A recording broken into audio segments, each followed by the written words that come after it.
Liquor ఫ్యాక్టరీలకు Singur జలాలను మా ప్రభుత్వం సరఫరా చేస్తుందంటూ మాజీ మంత్రి హరీష్ రావు ఆరోపణలు చేయడం సిగ్గుచేటు. గత 20 ఏళ్లుగా బీఆర్ఎస్ తో పాటు అనేక ప్రభుత్వాలు సింగూరు జలాలను లిక్కర్ కంపెనీలకు సరఫరా చేశాయి. మద్యం ఆదాయాన్ని 10,000 కోట్ల నుంచి 34,800 కోట్లకు పెంచి తాగుబోతుల రాష్ట్రంగా మార్చింది కేసీఆర్ ప్రభుత్వమే. మా ప్రభుత్వంలో మద్యం ఆదాయాన్ని తగ్గించే దిశగా చర్యలు తీసుకుంటున్నామని మంత్రి సూపల్లి అన్నారు. సింగూరు జలాలకు సంబంధించి ఈ ప్రభుత్వం నీళ్లు ఇచ్చినట్టుగా, అంటే వ్యవసాయ పొలాలకు నీళ్లు ఇవ్వకుండా ఇది ఈ ప్రభుత్వం ఇప్పుడు ఇచ్చినట్టుగా మాట్లాడుతున్నాం. అరే గత ప్రభుత్వంలోనే ఎప్పటి నుంచో 2006-7 నుంచి ఆ కంపెనీలన్నిటికీ సింగూరుకు ఫ్యాక్టరీలు ఎప్పుడు వచ్చినాయి, పైప్ లైన్స్ ఉన్నాయి, వాళ్ళే సప్లై చేశారు. చాలా కొత్తగా ఈ ప్రభుత్వం ఇస్తున్నట్టుగా ఏదో దీన్ని పెంచి పోషిస్తున్నట్టుగా మాట్లాడితే ఇంత దుర్మార్గంగా మరి ఇట్లా బట్టగాల్సి మీదేసి ప్రభుత్వాన్ని అప్రతిష్ట పాలు చేసేటువంటి కార్యక్రమంలో భాగంగానే ఇవి జరుగుతూ ఉన్నాయి తప్ప రెండవది దీంతో పాటుగా హైకోర్టు ఆయన మాట్లాడాడు. డేట్ కూడా చెప్తున్నా.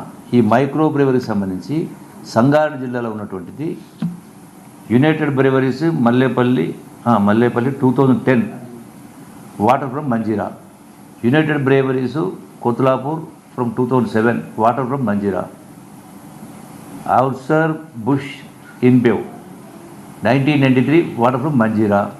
ఈ మొత్తం కూడా లేజన్స్ ఆల్కోబేవ్ 2014 గత ప్రభుత్వం వచ్చిన తర్వాత మీ ప్రభుత్వంలో మీరు పైప్ లైన్లు ఇచ్చి సింగూరుకి వెళ్ళి ఆ కార్పొరేషన్స్కు, ఆ లిక్కర్ ఇండస్ట్రీస్కు మీరు వాటర్ సప్లై చేసి మళ్ళీ ఈ ప్రభుత్వం మాట్లాడతాము, ఆరోపణలు చేస్తాము.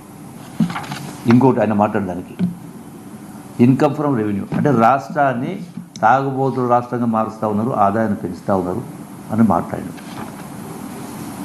2014 కేసీఆర్ అధికారం చేపట్టినాడు. ఈ రాష్ట్ర ఆదాయము 10,012 కోట్ల రూపాయలు.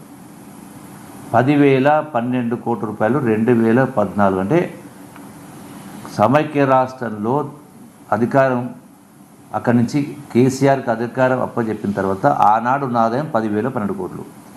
ఆ తదనంతరం వాళ్ళు దిగిపోయే రోజు 2023-24 సంవత్సరంలో 34,869 కోట్లు.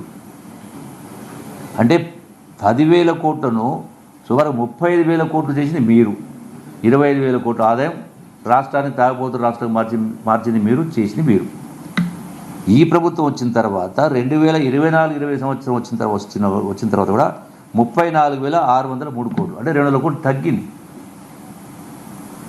అది ఉల్టా చోరు కోత్వాలు అంటున్నట్టుగా మీరు రాష్ట్రాన్ని తాగుబోతు రాష్ట్రంగా మార్చి, మీరు బెల్ట్ షాపులు పెట్టి, మీరు అడ్డుగోలు వ్యవహారం చేసి, రాష్ట్ర ఖజానా నింపే కార్యక్రమం చేసి రాష్ట్రం తాగుబోతు రాష్ట్రం మార్చింది మీరు. మళ్ళీ ఈ ప్రభుత్వం పైన, కాంగ్రెస్ ప్రభుత్వం పైన, మా పైన ఇటువంటి బురదల కార్యక్రమం చేస్తే ఇది ఎట్లా కరెక్ట్ అవుతుంది? ఇంతేకాకుండా ఎప్పుడు లేనటువంటిది కొత్తగా గత ప్రభుత్వంలో ఎలైట్ బార్స్, అంటే ఎలైట్ బార్లు ఇప్పుడు విన్నారా పేరు?